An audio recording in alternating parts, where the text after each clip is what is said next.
You could have bought a ticket. Yes. Brilliant. Boom, boom. All right. Good morning, good afternoon, and good day. Welcome to the Digital Download, the longest running weekly business talk show on LinkedIn Live. Each week, we talk about the news of the day, business or otherwise, and we often address topics like social selling, social enablement, digital transformation, and change management. Guests and audience participation are a large part of our show and a large part of what separates us from typical TV talk shows. And you are always welcome to be a part of the show. Why not tag a friend and invite them to watch along with us? Go on. We'll wait. All right, while we're waiting, let's go around and introduce everyone. Adam, would you kick us off, please? Hi, I'm Adam Gray, and I am co-founder of DLA Ignite, and excited to be here on this very special day. Tim. Hi, everybody. Welcome. I'm Tim Hughes. I'm the CEO and co-founder of DLA Ignite, and I am just so excited to be here on what is of our 85th episode and 85. Wow. Isn't when we started this, we were like small and Yeah. Most podcasts And now we're died before the 10th episode, I read recently. well, there you go. Interesting, huh? Linwood. Hi, my name is Linwood Ross. I'm the founder and CEO of Accelerate, and we're a DLA Ignite partner. We focus on helping people get work done faster and better. And hey, I'm thrilled to be a part of the Digital Download. I haven't been here for every episode, but I have been here since the beginning. There you go. Alex. Hello, all. Alex Abbott, founder of Sapiro. We're a B2B sales consultancy, and I am very happy. I'm a happy DLA partner on this happy birthday episode. There we go. And you look a Tracy. bit like Caesar. Yeah, I was thinking that. Yeah, I wasn't sure whether we had to go A or Caesar. We found this birthday balloon.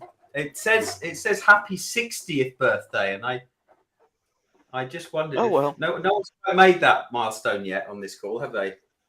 no, but No. we could have had an 85th birthday for the show, couldn't we? Right. A missed opportunity. And Tracy. Hey everybody, I'm Tracy Borison, founder of TLB Coaching and Events, where we're all about optimizing the humans behind your sales and marketing processes. And I thought I had done some awesome decorations until Alex and Linwood came on the show. Now this doesn't look like it's trying very hard. Oh, it's great. Anything that celebrates. And myself, I'm Rob Durant. I'm the founder of Flywheel Results. We provide support to tech startups in terms of staffing, training, and consulting solutions. And I am also a proud DLA Ignite partner. Oh, me too. I'm also a proud DLA. Yes. Excellent. So we are now well into our third season. And as mentioned, this is our 85th episode. We wanted to take today to celebrate our status as the longest running weekly business talk show on LinkedIn Live. Yay. Now, first, as Simon Sinek says, let's start with why. Why did we start this? DLA Ignite and its proud partner organizations have always tried to lead the way for companies to learn about social selling, digital transformation, and social enablement. As part of that leadership, we believe it is important for us to understand the tools and techniques.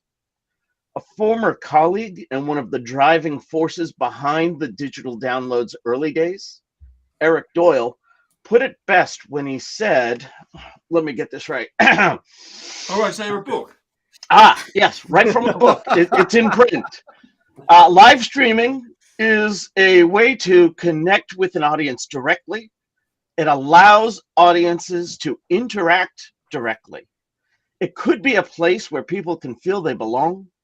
It could be a place where people can feel safe to express themselves. It could be a place where people can really see and understand other people. It could mean a new way to network. Page 71, if you're following along at home, in Social Selling, Techniques to Influence Buyers and Changemakers, Where can you get second a copy? edition. All of your better booksellers have this, as well as Amazon.com. And I've heard of the author before as well. Oh yeah, All right, yeah. End of shameless plug. So when Clubhouse launched, we thought it would be good for us to experience and experiment with social audio. It was a great experience until it wasn't. But we learned a lot, both good and bad, about building an audience and building community in the process. Soon after, some on our team were granted access to this new thing, LinkedIn Live, a social video platform. Our first video streamed to LinkedIn Live was a Clubhouse after show, follow-up on April 16th, 2021. We called it Social Selling and Influence on Clubhouse. Are we multi-channel? Just like the name of the Clubhouse event that preceded it. The following week, we did another Clubhouse after show based on the Clubhouse event. With so many social networks already, how do you decide if you should join the latest one? But then on Friday, April 30th, 2021, we broke from the Clubhouse after show model and had a panel discussion on LinkedIn Live. It was our review of Gartner's latest research, and we called it Elevate the Role of B2B Marketing in Account Growth, after the name of the Gartner document that we were talking about. This event was posted to Tim's YouTube channel the following week, Tuesday, May the 4th. And this is considered the first episode of the Digital Download. Now, initial shows had panelists scour the internet, well, mostly just LinkedIn, for posts that we thought were interesting.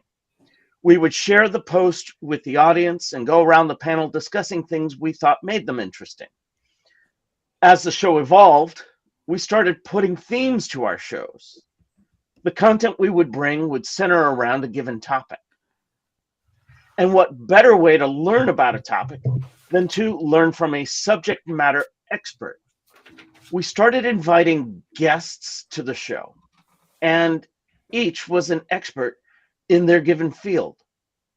That's when the conversations really flourished. Today, we want to highlight some of the various things that have stood out to us.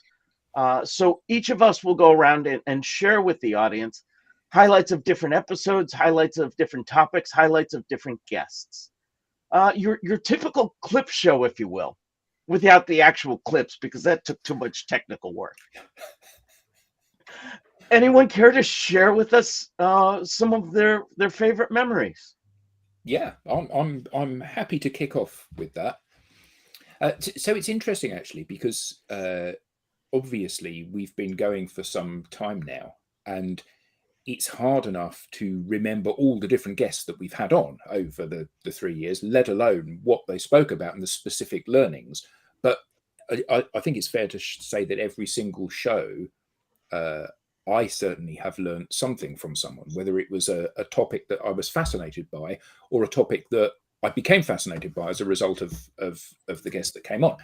So there are a few, and I know that some of you are going to talk about some of the guests that I don't mention here. So key things for me were Orlando Mercado, who spoke about the power of data to make faster, better decisions, what's working and what isn't in the world of data. Scott Russell, who basically came on and gave an inspirational talk about entrepreneurship and how you can use the wealth that your business creates for good. I love the talk from Leah Schmidt, who came on and used her own description of herself. She said, "I'm a cross between a psychologist and a priest," talking about how to be more creative and how you can empower yourself to do stuff. And going back and watching all of these different episodes, I've revisited them and I've re-energized my excitement by what was being spoken for. But for me, the one that I enjoyed the most, and the one I think that I've actually used the most, was when we had Dr. Hazel Harrison come on. So she spoke about the fact that in order to be happy, a good starting point for that is to have a wellness and happiness model. And she uses a wellness and happiness model that was developed by a guy called Marty Sligman. It's the PERMA model for happiness and well-being. PERMA, P-E-R-M-A. P, positive emotion. Things that feel nice, such as joy, awe, love, hope, serenity. That this is something that we need to practice every day. Engagement, how we apply our attention, whether we are thinking about the present or reliving the past or thinking about the future, but being there in the moment mostly so that we can fully enjoy the experience that we're having. R, for relationships. The biggest predictor, apparently, of our long-term mental health and happiness is, do we have good relationships with people? Now, the interesting thing that she said was that we don't need loads of relationships. If you have one person that you're really close to, that's good. If you have more than one, that's good as well. But you need to have somebody that you can really rely on and somebody that you can lean on in times of trouble. M, meaning. The sense of why you get out of bed in the morning, your sense of purpose. What is it all for? Why are you doing this stuff? Why have you chosen this career? What motivates you and drives you on? And then lastly, achievement. We all need to get a sense of accomplishment. And another interesting thing that she said in her talk was that if we don't have any challenges in our lives, this often makes it quite difficult for us to be fulfilled. People that are extremely rich or extremely successful that kind of opt out of challenges and development and doing things often become deeply unhappy. They become like an adult baby, sucking on a bottle and never getting out of bed because there's nothing for them to do. So that sense of accomplishment, we all need to feel that we've done something or learned something or achieved something, if not every day, then fairly frequently. So that's something that I try to live by since she came on and explained that to us. So PERMA, P-E-R-M-A. So that's my key takeaway and the thing that I've most benefited from, I think, during the course of the show. That was one of the episodes that really stood out to me as well. But actually, it was for something completely different. Right. We talk a lot about audience and community, and as the show has evolved, I believe our understanding of that has evolved as well. But even early on, to me, that showed what kind of community we have here, because during that show, we had one audience member reach out and ask for help. It was clear that there was some type of mental health crisis at play. Immediately, we had panelists and audience members responding and providing the support that they were seeking. That's not what you get when you have audience, but that's absolutely what you can hope for when you have community. I loved that episode for, of course, Dr. Hazel's presentation, but I also loved that episode for how everyone else heeded the call. That was just amazing to me. Yeah, but one of the things, so mostly this week, I have been watching old shows. And one of the things that has been really insightful for me is the depth of ignorance that I have on so many different topics. So we've had on some people that are incredibly talented, incredibly successful, incredibly well read on these topics. Some people that are globally acknowledged experts and leaders in these topics. And watching the shows again, I have sat slack-mouthed whilst I've been soaking up the brilliance that they have imparted and the inspiration that they've given. And yeah, I mean, I think you're right. That sense of community on Hazel's show was brilliant. But there was brilliance in every single one of the shows. Oh, as absolutely. we'll hear.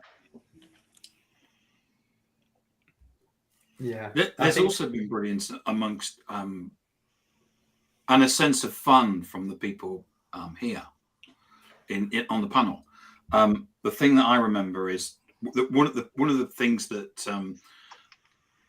I wanted to share in terms of to the audience was we've never scripted this. But we've always had structure, and I've always seen whenever we've sat down, usually on a Monday or a Tuesday, and said, what are we going to do on a digital download? And we sketch something out. It's the rough outline. It's on the Friday when we actually color it in, but it's when we've had the structure that we always have a good show. Whereas we did have one where we had a script. Many of us had seen a brand, well-known brand, who will remain nameless, do one of these, and they'd scripted the whole lot. Even the panelists, and it was so. What we did was we decided to script our own one, and of course, we did. Oh, hold on. Do you mean what we decided to do? Yes, the script. So and we deliberately did it so that there was malfunctions with the script, and Lenwood we had spelling mistakes in his, so he read out this, and we had a great piece of fun, and the audience really enjoyed it. And really, that was just our way of saying that, yeah, do we take time to actually put this together? Yes, we do, but it's not scripted, and it never has done. And if you're scripting stuff, it's just the wrong thing to do. So they were the things that I wanted to share. And as I said, it's about the audience. Whenever we've come on, it's about what can we do to educate the audience. Now, I've walked off every single one of these and gone, because we've got a number of people here that think differently to me, thankfully. And what happens is, like, I never thought, I never knew that, or I didn't. Oh yeah, I never thought about that. And I've walked off every single digital download knowing more than I do when I went in, and I hope that's the same for the audience as well. Can I tag on to that, Tim? Because one of the things that I remember the most is when we had Sarah Milby as a guest, and we ended up talking about dragons. It became like a dragon themed show, which wasn't scripted at all, but it like came from a story, and then it just got reiterated throughout the conversation. And I think it's really interesting because there's things like that, which aren't structured, which aren't planned, that can end up being the memorable pieces for people. And if anybody's watching this show and being like, oh, I'm kind of interested in doing my own show, maybe what might I do? There's some really great beauty in that unscripted that makes you memorable, not that takes away from you being memorable. So I just wanted to share that because it was also related to your point. Yeah. And sometimes we get Nicholas. That's true. Son comes on, and that's always a memorable thing. One episode he like flew Jupiter. Yeah. I don't remember what we were talking about, but I remember Jupiter. Yeah. One of the things that for me is so special about the digital download, what we do every week in this group, is how we're modeling something that's really important in the networked and digital economy, and that's learning by doing. Experimentation, right? Trying it and learning from what goes right and what goes wrong, and adapting to it. And I guess that's something that I've learned and matured in over the course of the last 3 years. And I think it's really important that more organizations start to embrace that type of experimentation. It's just so critically important. The other thing that has really struck me over the last 3 years is how slow people have been to adopting this new way of working. You know, one of the things that our organization focuses on is how to help people to thrive in the like digital age. Like, how is it different? How do we need to operate differently than we were operating in the past? And it's remarkable to me, you know, I think Warren Buffett, at least he's credited with having said, you know, you're a combination of the 5 people who were closest to you. I don't know if he actually said it, but he's certainly credited with having said it. And what I've learned, what I've seen in my own experience on LinkedIn is that you can get closer to people using LinkedIn, using social media, and operating to build relationships like faster than anything that you could possibly imagine. I mean, I have spoken to people and learned from people that I never would have had. Forget about having access to them. I wouldn't have even known about them if it wasn't for using this platform in a certain way. And it's just dumbfounding to me how, you know, we've been doing this for 3 years, and it's just remarkable to me how misunderstood using this platform is. Absolutely. I mean, I think that's the key thing, the fact that it's misunderstood. Yeah. You know, everybody knows how to behave in order to forge a relationship with someone else. Everyone on the planet knows how to do that. And I contend that may not be the case. Most people know how to do it. Yes. But then we come onto this platform and so few people seem able to do it. Yeah, it's really striking. I received an email. I received a message this morning, and the person in the message was talking about how important their network was to them, and building relationships with all the people in the network was so important to them. But it was clear to me that the message was automated. I mean, I really don't think that, well, I know that's the disconnect between an automated message and the sentiment in the message just destroys any possibility of me taking the message seriously. So anyway, that's the big learning for me. I'm thrilled to have met the people that I've met. I think the platform is awesome. I love how it's continuing to evolve.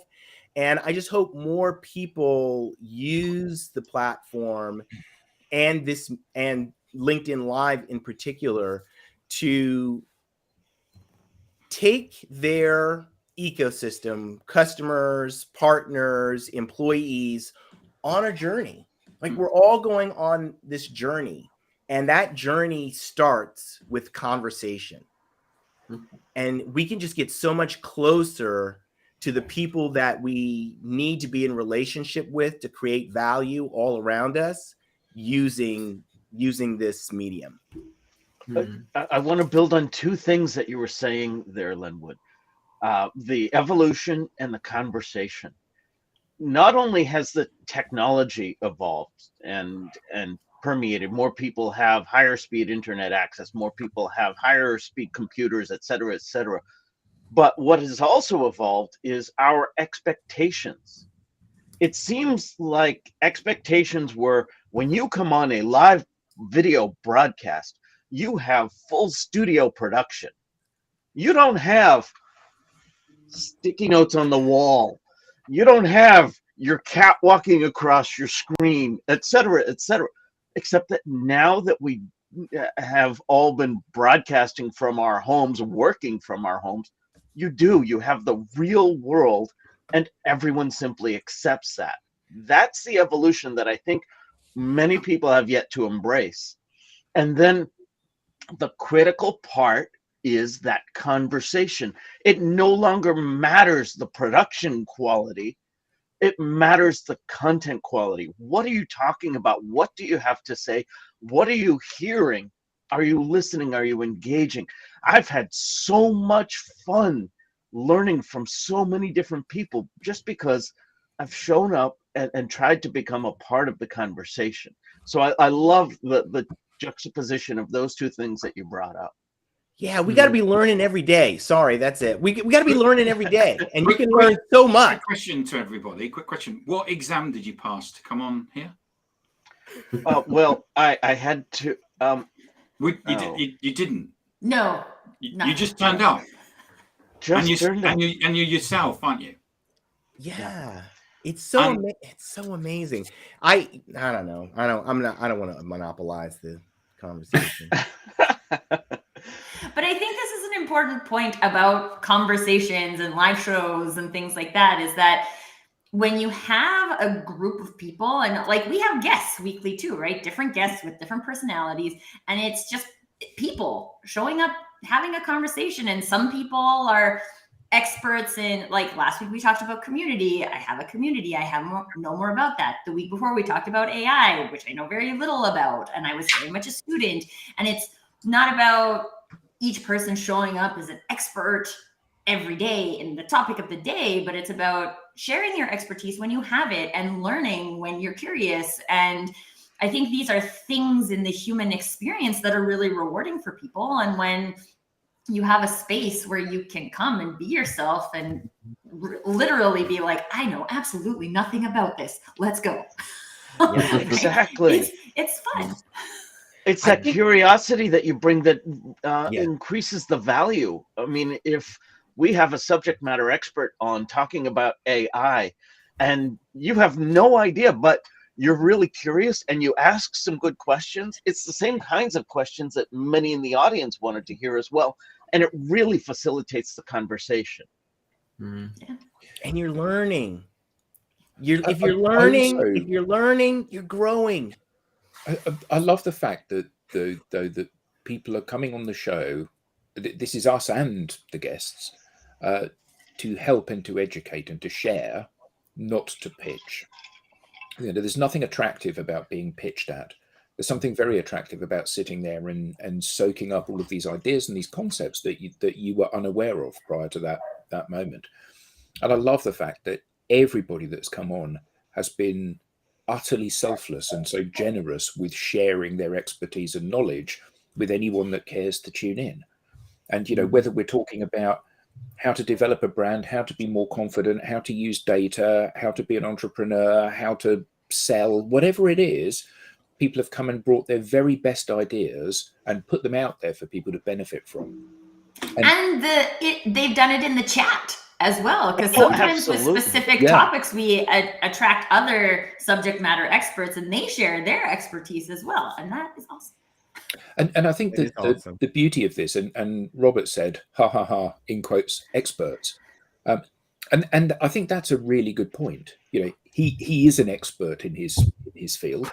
I think that one of the beauties of this is that when you are just learning something, you need to make sure that the tutor is one step ahead. The key thing is it somebody that you can relate to and you can believe and you can trust? And the beauty of a relaxed kind of format and people being generous is that you can make that determination quite quickly. You know, here's somebody that I don't like, here's somebody that I do like. That's the person that I'm drawn to. And for this part of the journey, that's therefore the right person for me to be drawn to. And I just love that this is a melting pot for all of those people and those ways of doing things to come to the fore. Yeah, I think we're in a fortuitous position though, because before the download, before the experience that I've had with all of you, I felt like I was very much in the rat race, working hard in the hamster wheel, and I think many people feel the same way. And in the corporate world, or maybe not in the corporate world, they're just running to the next thing. And what the digital download and what DLA has helped me understand is everything that you're just talking about. There is, if you take a breath and take the time to open your mind and learn more, and be in the moment, be present. You know, I felt my own mind open up more to a lot more things as a result of doing that, and therefore feel better in myself. Therefore feel involved in conversations like this. You know, if I think back to the first download I joined, I was thinking, oh my God, what do I talk about? When shall I say something? And now But I think that's a really important point, isn't it? You know, we're all breaking new paths here. And I think that for each of us, that, you know, we do regular shows of one form or another, be they audio shows or live streams like this or recorded videos. And I think all of us, if we look back at the first one we did, we'd be horrified now. You know, we go, oh my God, I can't believe that I was that bad. And actually, I think that the key thing about all of this digital world is that you have to jump in with both feet. And really interesting comment here from Amy. The never-ending "let me help you grow your audience" connection request with less followers than you pitch. Please tell me how that works. But it isn't just the "let me help you grow your audience" when I've got 4 followers. It's the "let me help you show you how to create content" when I haven't published anything for 3 years, or "let me show you how to engage with people," or "let me show you how to grow your business" when I'm having to walk to the office rather than drive to the office, or, you know, whatever the metaphor is that you choose to use. You know, I think that one of the beauties of this digital space, particularly the LinkedIn type space, is that you can absolutely see whether somebody is walking the walk or whether they've just read these concepts in a book. You know, so if you claim to be an expert at something, that should be evidenced by all of your behaviors. And it enables you to weed out the real experts and the pretenders to the throne really quickly, doesn't it? Yeah. I always love the person that will teach you to be a LinkedIn expert who isn't a LinkedIn expert. I don't get how does that person make a living? Yeah. Maybe Well, it's the right There's now lots they're of selling- gullible people, Tim. Yeah. It obviously is. It obviously is. Yeah. It was interesting to me. I think was it Rob or Tim that shared it? We have a group chat download behind the scenes. Had shared the article about how there were answers given by experts and answers given by Chat GPT, and like students were queried on who they thought the expert answer came from, and they thought the expert was the AI because it always had an answer, and the experts were sometimes like, I don't know. That's curious. And I always think that is one of the things I think about this show is like, that's how people show up as experts on this show, right? Like there's a new thought and then they get curious about it and you can learn and grow versus having the same answer every time. Like if you come, if you're a regular, you know this, but if you're new to the show, if you come, you're not going to hear the same thing every show. You're going to hear something different, even if it's 2 shows on community or 2 shows on AI. There's always new thoughts, new ideas, new questions. And I think Rob had asked a question about how do we change the knowledge of the masses. I think this is an activity that people need to get involved in, right? Like people have to want to come and challenge their own perspectives. And Tracy, it's Robert. What did I say? Rob. Oh, It's Robert. Robert. Sorry, Robert. I'm okay with being corrected because I want to get it right. Robert said, anyway, changing the knowledge of the masses. I think the masses have to want to participate, right? Because there's always places you can come. And if there are growth mindsets and people asking questions about things that make you uncomfortable, the easy thing to do is just, let's go watch cat videos on YouTube because those aren't changing my perspective. Right? Let's all head over to cat videos. Well, you know, it's interesting because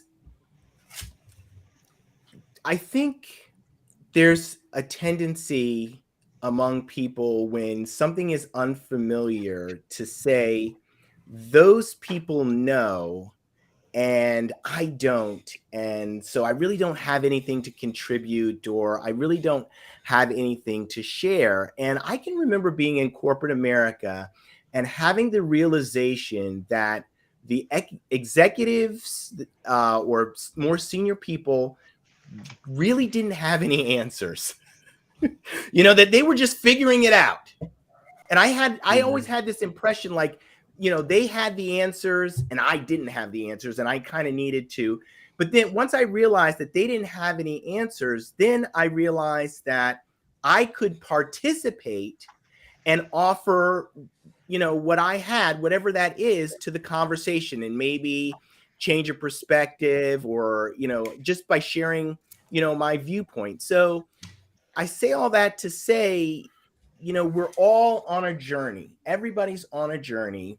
And when we put down the mask of pretending that we know or somebody else knows, and we really just get in there and say, it's okay to not have all the answers. It's okay to, be afraid. It's okay. Those are totally normal things to be. And when we're pretending that we know and pretending we have all the answers, that pretense is the problem. And I think that's really holding so many people back from, it is like a fixed mindset, growth mindset kind of thing, like when you try it, even if you kind of fall or you kind of fail, hey, that's okay. There's another digital download next Friday. Jensen's got a little friend. Look. Oh, look at there. Yeah, he's challenging the cat videos theory. Yeah, it's dog versus cat. I vote dogs. Just so everybody knows. But I have Lenwood, I had a similar experience, maybe a little bit flipped though, when I was in Toastmasters. So I took Toastmasters in university, my entire university career. And by the time I was graduating, there were a bunch of young people who have come in. And in Toastmasters, you do a speech and then there's an evaluation. There's always someone who gives you an evaluation. And I got to the point where people gave me evaluations like, that was great, I wouldn't do anything different. And I was like, this is not helpful. And because you are you and you're actually a more junior speaker, you have a different perspective than even a senior speaker can give me. And I want to know what you think I could do differently. And it was interesting because although I tried to create the space for people to at least know that that's how I felt about evaluations, there was still this kind of self-confidence piece that people have to bring to the table to say, you know what, maybe I don't know everything. I'm not pretending to be an expert, but I am curious. I am paying attention. I do have a different perspective. And maybe there's a question I can ask that will move the entire conversation forward. And I think there is that kind of personal decision you have to make to say, yeah, I'm going to show up and share what I know or ask questions when I don't and just participate. Yeah, yeah.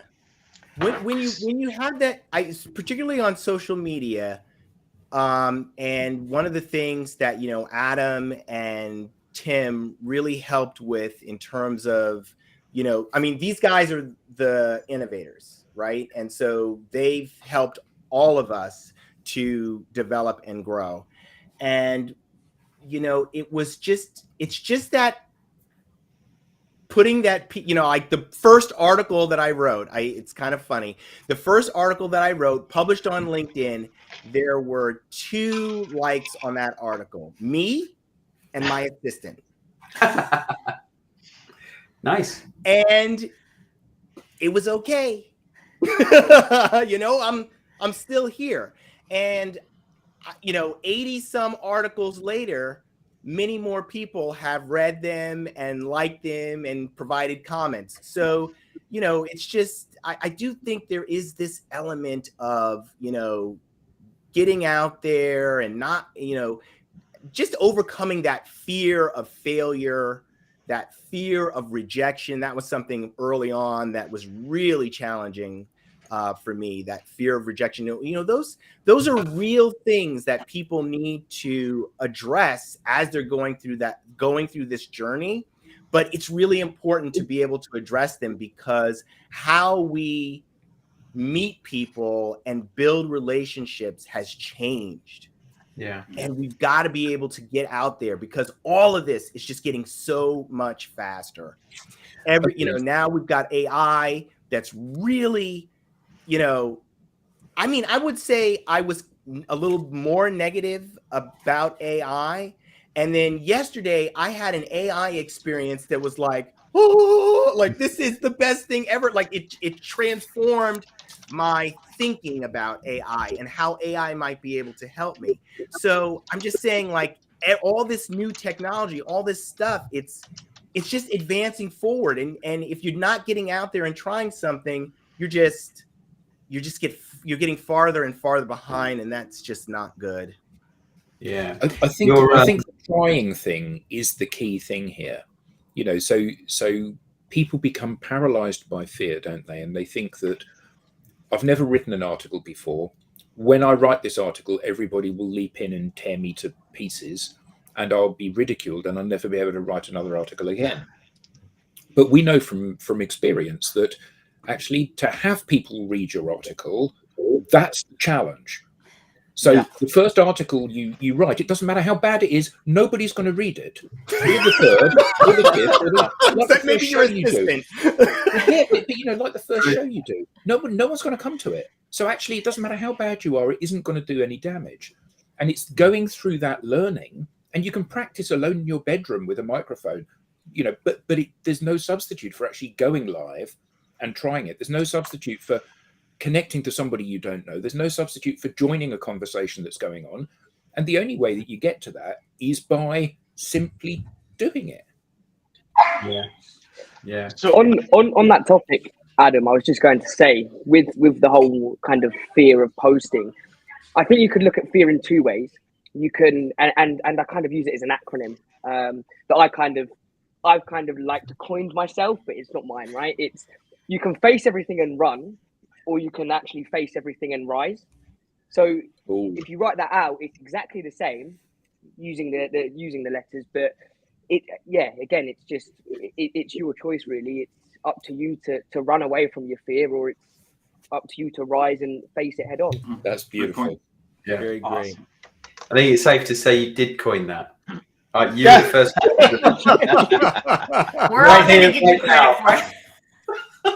Remember where you heard it first. There we go. The digital. A great man once said. So some highlights for me include when we invite guests on the show. I've had some conversations with people in my network and then thought, wow, you have a really interesting perspective. If I'm learning, the digital download regulars would enjoy learning it too. So for example, we had Isar Mendes on, and I was having a conversation with him about audience versus community. Truly, that was the first time I had thought about the difference, but definitely not the last. I really enjoyed what he had to say when he came on the show to share his insights there. And it has sparked conversations since then, even without him continuing that conversation for us. And Tracy, you mentioned Sarah Milby on the show. One of my favorite parts about having her on the show was just how at ease she became with all of us as we started talking about dragons and so on. And later in the show, somebody asked something in here, her sphere of influence, and she said, well, I'm not going to give you an answer to that. I'm not going to tell you what you should be doing or how to do it, or something to that effect. And I was able to razz her right back. Well, Sarah, that's why we brought you on the show. And, she just rolled with it, because everyone that has come on has been, just one of the family. It's just been that type of comfortable community. Yeah. It's a good question, Robert. It's a good question. We've asked him. Yeah. We haven't actually asked him, but we should do, yes. Robert asks, when are you going to have Elon Musk on the show? Let it right here. So Is it Amy busy at the Amy moment, asks, fixing a rocket. any tips for creative live event branding partnerships? You mean beyond just do it? Is that not considered creative these days? Yeah. It's funny when I read that question, Amy, I was like, to me, creative is about like, what would you do? What seems different? What is fun? What feels engaging? And all of these different things are different for different people. And I think when we look at things on a big scale, global scale, or like 3,000 people event size scale, we start to think like, well, what would be creative for all of these people? And the thing is, there isn't one, right? There's what is creative from your brand's perspective. What is different? So I'm hosting this event coming up in June called the Human Potential in Business Summit. And it's completely different than anything that I have done before or that I've seen before. And that is based on what I have done before and what I've seen before. So it feels creative. Other people might experience it as creative. Other people might experience it as boring. I don't know. But I think there's, again, a really important piece of connecting with yourself about like, what feels creative, and also what your definition of creative is about. Like Robert here is talking about art, right? Creative without strategy is art. Art also has value, I will say, very important to me. But I don't know. I would love to hear what the other panelists say, but to me, creativity is about that kind of brainstorming. Like, what could we do? Yeah. Well, now I want to come in on that point that, Tracy, that's a really valid point. And Robert's point here, if you can bring that up, Rob, with the pace in which business is changing, the old ways don't work. The old traditional ways don't work anymore. And I'm not just talking about sales and marketing, which we often talk about as a group. I'm talking about everything related to business. So creativity for me it's an imperative, because we're learning. We're having to learn as we do, because of the rate of change. Yeah. And I think one of the other things we did an episode on humor in business. And I think there's a kind of connection here, right? So if you're thinking like, okay, I want to be creative with this. Well, why? Is there a reason why you want to be creative? This is the conversation we had in the humor episode. Is that like, what's the point of using humor? Are you doing it because you think you have to? Someone thinks I have to be creative. Someone thinks I have to be humorous, and therefore I'm going to try and do it. Or is it an expression of you and your brand and your brand partnerships? Yeah. Isn't the other thing with a live event, whether or not that's face-to-face or virtual like this, that you have a starting point and you have a direction of travel, but you don't have a destination? Because actually, the whole point of having an unscripted show is that it unfolds based on what people in the ecosystem are saying, and because we haven't rehearsed this. You say something, Tracy, and Alex says, no, actually, I don't agree with that. And Lenwood says, no, she's right, and actually, it is that debate, which is exactly the debate that people across the world are having. And anyone that plugs into this sees both sides of the conversation. And the comments that we have, in the comments, are driving the things that we talk about. And we know that we're talking about the starting point is what's happened over the last 3 years. The end point is who knows, but we know it's that direction, and we're marching proudly towards it. And I think that's the point. And it requires a certain degree of bravery to let go of the reins and just coast downhill with the stuff. But surely that's where the value is, isn't it? Nobody wants to be stuck in a sitcom that doesn't make them laugh. So change it as you go. The Simpsons would be the best example of that. Each show begins with one storyline and they exhaust that, and then they move on to a completely different storyline halfway through the show because they've run out of creative ideas for the first one. And that's what is the brilliance of that show. So Amy, go ahead, Tim. I was going to say, I just want to, in page 71 to go on about this book here, Eric Doyle bear with me. You'll enjoy it.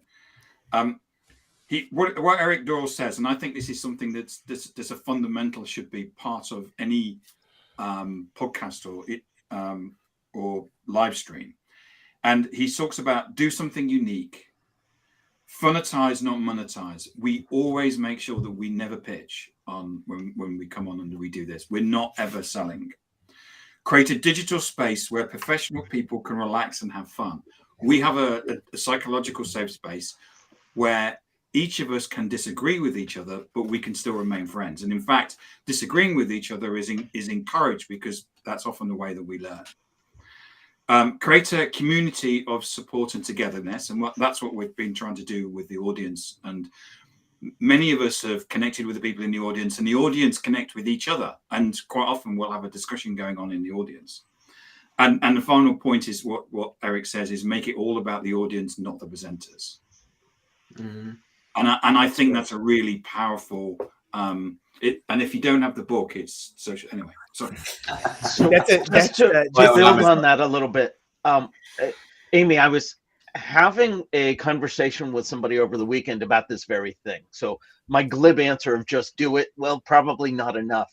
But the other thing that I would say, and I believe it aligns with what Tim was just reading, is an event like this, a broadcast or so on, this is what I would refer to as planting season, not harvest season. If you're coming here to sell, you're going to fail. If you're coming here to share with like-minded people, an audience of whatever aligns to the branding, then you're going to have some people who raise their hand and say, yes, I want more of that, and join in and participate and grow. And that's what community does. This is not a pitch, because we realized early on, if we came on here and pitched every week, then like most podcasts that don't last 10 episodes, neither would we. So instead, we use this as an opportunity to expand our own ideas. And it's just vaguely centered around a topic or two. But mostly it's whatever is interesting to us that given week. Yeah. So a couple of comments in the chat, Robert, to catch up with. Look, What about the one that says I won the internet That was too today? fast. I didn't have a chance to read it. and here's Phil's launched his own podcast. Brilliant. Well done. Thank you, Phil, for telling us that. I'd like to talk a little bit about this idea of creativity and the purpose of creativity, and what Robert talked about in terms of strategy versus art, right? So if you think, well, I don't want to get into that. I'll go off too far on a tangent. Here's what I'll say. In a networked economy, which is the kind of economy that we have, it's the networks are increasing, the connections are increasing, and we're only going to have more of it. Relationships are absolutely critical. And the creativity is about differentiation. Being creative helps you to differentiate. And what if you want to take this from a business perspective, what you need to do is bring your customers and your partners and your employees through a journey that begins with a conversation and ends with them feeling closer to you and enabled by you.